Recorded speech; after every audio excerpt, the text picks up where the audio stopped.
I'm like, how do we tap into entrepreneurial value versus outward value Yeah. and, begin to value ourselves? Yeah, so this is a perfect example. The video that you saw, Ken Newman's music video. So I what I love do, it. I have a YouTube series called Skid Row Speakers. What I realized working with the homeless is a lot of them get into this downward spiral where no one looks at them as human, so they stop looking at themselves as human. What I started doing is not just interviewing homeless to tell me about your tragic story. I learned so much from the homeless. My first book is things I've learned from the homeless. And I went to them and I go to panhandlers because they're expecting someone to walk up on them and they're expecting to get money. And I say, I will pay you for a short inspirational story that we can videotape and you can give to the world. And to watch them recognize that it's not just about their hand being out and charity, it's about that they have value, and it's about that I recognize that they have value and I'm challenging them to show me their Beautiful. value and I'm going to pay them for it.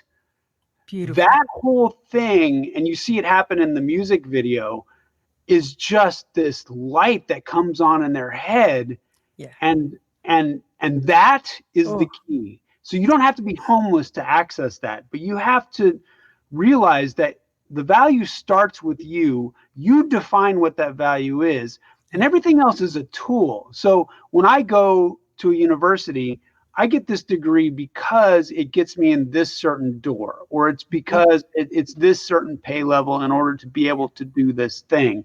And other thing that wealthy people do, that entrepreneurs do, is they look at what that money can do for them later as well. So paying yourself, generational wealth is I'm going to take care of my kids, where we've been kind of sold this, the bootstrapping idea has turned into when you're 18, get out of my house, make your own, Yes. right?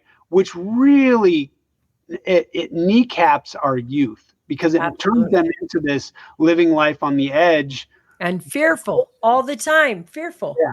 Yeah. So those are the things, when you go into a university, you look at your return on investment, that they want you just as much as you want the degree. Yeah. It's all about leverage and the fight for leverage, and in argumentation, lawyers know this, right? You're always fighting for who's got the leverage and who's the one. So you have to realize your leverage. You are a human being. You are the job to them. You are the sale. So you have power. It's not just, man, I'm nothing until I have that accounting degree, or I'm nothing until I have that art degree, or whatever it is. They'll tell you, they'll allude to that because they need the leverage. But you just Love have to that. think about Love that. negotiation, and negotiation is huge.